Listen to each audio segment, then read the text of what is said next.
At the gate, the agent blocked me. "Your ticket was voided for a VIP," she said. My son burst into tears. I didn't argue. I just sent one message. 5 minutes later, the terminal announced, "Attention, this flight is now." The gate agent blocked my path at 6:47 p.m., her manicured hand held up like a traffic cop, her smile as fake as the potted plant beside the check-in desk. "I'm sorry, sir, but your son's ticket has been voided. We needed to accommodate a last-minute VIP passenger." I stared at her, my brain refusing to process the words. "Voided? What do you mean, voided? I paid for that seat 3 months ago. We've rebooked him on tomorrow's 6 a.m. flight. You'll receive a full refund, plus a $200 voucher for the inconvenience." My 8-year-old son Jake stood beside me, his small hand clutching the handle of his dinosaur backpack, the one his mother had bought him 2 weeks before she died. His lower lip started trembling. "But Daddy, Grammy's birthday party is tonight. You promised." The gate agent's smile didn't waver. "I apologize for any inconvenience, but company policy allows us to reassign seats for VIP passengers when necessary. Your son will be on the first flight tomorrow morning. His grandmother's 70th birthday party is tonight, in Boston. We're flying from Seattle. There are no other flights tonight." My voice was getting louder. Other passengers were starting to stare. "Sir, I understand your frustration, but..." "No, you don't understand." I could feel Jake's hand shaking in mine. His mother died 6 weeks ago. This is the first family event we've had since the funeral. His grandmother specifically planned this party so Jake could see his cousins, so he could feel like part of a family again. And you're telling me some VIP is more important than an 8-year-old boy who just lost his mother? The gate agent's expression finally shifted, not to sympathy, but to that careful neutrality that service workers adopt when they think a customer might become a problem. "Sir, I'm going to need you to lower your voice. If you continue to cause a disturbance, I'll have to call security." Jake burst into tears. Not the quiet kind that kids do when they're trying to be brave. The loud, gasping sobs of a child who'd been promised something that mattered and was watching it disappear. I pulled him against my side, felt him shaking. Around us, passengers were pretending not to watch while absolutely watching. Some looked sympathetic. Most looked annoyed that we were delaying boarding. I didn't argue, didn't yell, didn't cause the scene that was building in my chest. Instead, I pulled out my phone and sent one message to a contact I'd been avoiding for 6 weeks. Pressed send at 6:51 p.m. 5 minutes later, the terminal's overhead speakers crackled to life with an announcement that made every person in Gate 17 go silent. "Attention passengers and staff. This is Gerald Morrison, CEO of Pacific Airlines. Flight 2847 to Boston is now under direct executive review. All boarding procedures are suspended pending investigation of passenger displacement protocols. Gate Agent Taylor Simmons, please remain at your station. A member of my executive team will arrive within 10 minutes. The gate agent, Taylor Simmons, apparently, went white. Around us, passengers started pulling out their phones, filming, typing. Within seconds, I knew this was going viral. Jake looked up at me, tears still on his cheeks. "Daddy, what's happening?" "We're going to Grammy's party," I said. "I promise." I'm David Mitchell, 35 years old, software architect for Morrison Tech Solutions. I'd been working there for 7 years when I met my wife Laura at a company charity fundraiser. She was volunteering with a nonprofit that helped kids in foster care. I was pretending to understand modern art while drinking terrible wine. She made me laugh within 5 minutes by whispering, "That painting looks like a cat threw up on a canvas and they charged $8,000 for it." 6 months later, I proposed. 2 years after that, Jake was born. Laura left her job in marketing to freelance from home so she could be there when Jake got off the school bus every day. She was the kind of mother who packed elaborate lunches with notes that said things like, "You're going to do great on your spelling test," and "I love you to the moon and back." 6 weeks ago, she was driving home from picking up groceries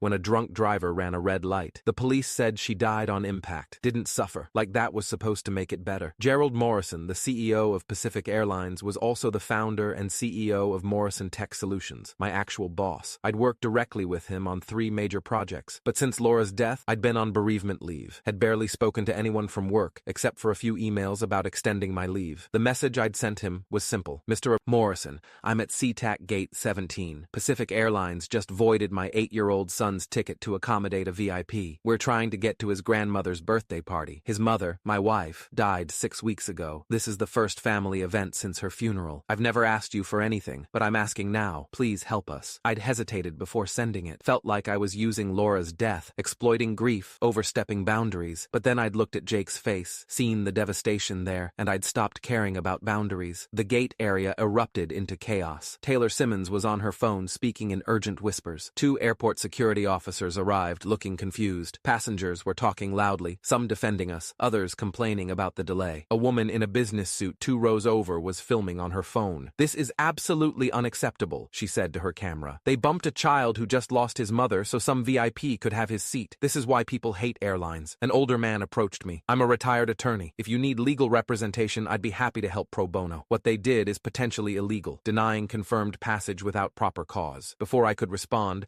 a woman in an expensive pantsuit came striding down the terminal corridor like she owned it. She was maybe 50, with sharp features and sharper eyes, talking rapidly on a phone. Behind her, a man in a pilot's uniform was walking quickly to keep up. She stopped in front of Taylor Simmons. I'm Jennifer Park, VP of Customer Relations, Pacific Airlines. Mr. Morrison called me personally 4 minutes ago. I need to see the documentation for this seat reassignment immediately. Taylor's hands were shaking as she pulled up information on her computer. The VIP in question is Senator Richard Blackwell. His office called 30 minutes before departure, saying he needed to get to Boston urgently for a morning committee meeting. We have a corporate policy that allows seat reassignment for government officials and C-level executives when... Show me the specific policy document and the authorization chain. Jennifer's voice could have cut glass. Taylor clicked through screens. It's policy 47B, section 3. It says we can reassign any non-elite status passenger to accommodate. That policy was suspended 8 months ago. Jennifer interrupted. It's pending legal review after the class action lawsuit we settled for $4.3 million.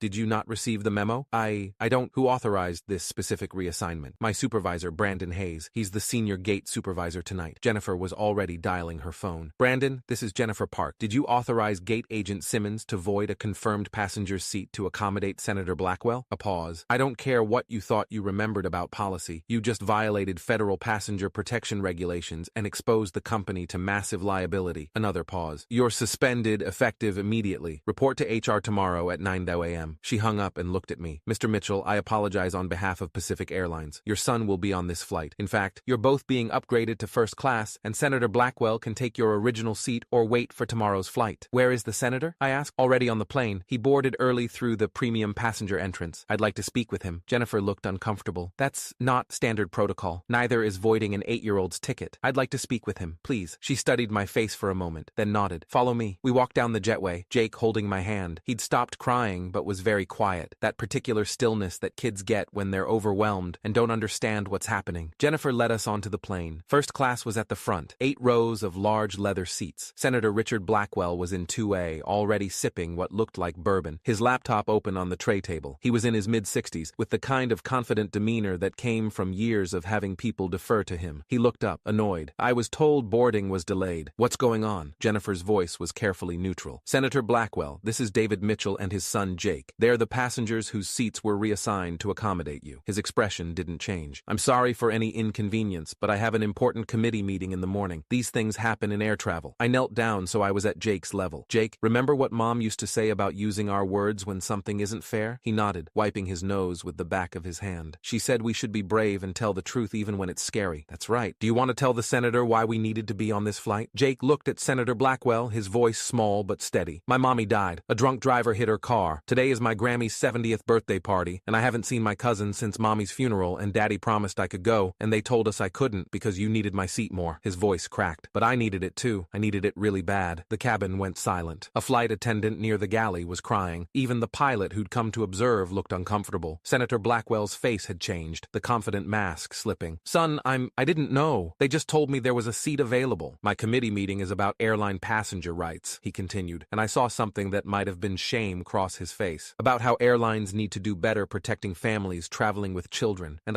he closed his laptop. I'm the exact problem I've been trying to fix. He stood up, pulled his bag from the overhead bin. This seat is yours. Both of you should sit up here in first class. I'll take your original seats or catch tomorrow's flight. It's the least I can do. That's not necessary, I started to say. Yes, it is. He looked at Jennifer. Make it happen. And I want a full review of how this situation occurred sent to my office. This is exactly the kind of airline behavior my committee is investigating. Jennifer was already on her phone, making arrangements. Senator Blackwell knelt down in front of Jake. I'm sorry. Your mother sounds like she was a wonderful person, and I'm sorry she's not here. You enjoy that birthday party, okay? Jake nodded. Thank you. We settled into seats 2A and 2B, first class. Leather seats wide enough that Jake looked tiny in his. A flight attendant named Maria brought Jake a warm cookie and chocolate milk without being asked. She also quietly handed me a tissue and whispered, I lost my mom 3 years ago. It gets easier. Not better, but easier. The flight took off at 7:34 p.m., 37 minutes late. I'd been tracking social media on my phone before we had to turn them off. The video from the gate had already been viewed 2.3 million times. Comments were brutal. This is why we need stronger passenger protection laws. That gate agent should be fired. The kid just lost lost his mom and they tried to bump him for a senator? Disgusting. Respect to Senator Blackwell for giving up his seat, though. That's integrity. Jake fell asleep 20 minutes into the flight, his head on my shoulder, still clutching that dinosaur backpack. I sat there in the dark cabin, watching clouds slide past the window, trying to process everything that had happened. My phone buzzed with a text that had come through before I'd switched to airplane mode. From Gerald Morrison. David, I'm glad we could fix this. I'm so sorry about Laura. Take all the time you need before coming back to work. And when you do come back, I want to talk to you about leading a new project. We're building an AI system to help companies improve their customer service protocols. I think you'd be perfect for it, but we'll discuss that later. Tonight, enjoy your family. That's what matters. Gerald. I closed my eyes and let myself feel, just for a moment, how close we'd come to missing this. How if I hadn't sent that message, Jake would be in Seattle right now, crying himself to sleep, missing his grandmother's party, feeling like the world had taken one more thing away from him. Laura used to say that asking for help wasn't weakness, it was wisdom. I'd never really understood that until tonight. We landed in Boston at 4:17 a.m. local time. My mother was waiting at baggage claim, her eyes red from crying. She grabbed Jake in a hug that lifted him off his feet. My boy, my sweet boy, I'm so glad you made it. Jake told her the whole story in a rush of words, about the mean lady at the gate, about the senator giving up his seat, about the CEO making an announcement. My mother listened to every word, her hand over her heart. Your mama would be so proud of you, she told him, for being brave, for telling that senator the truth. The party was at 2 p.m. that afternoon at my mother's house. The whole family was there. My 2 sisters, their husbands, Jake's 5 cousins ranging from age 4 to 16. They'd all decorated the house with streamers and balloons. There was a cake that said, "Happy 70th birthday Grammy" in purple frosting. But they'd also done something else. In the living room, they'd set up a small memorial table with photos of Laura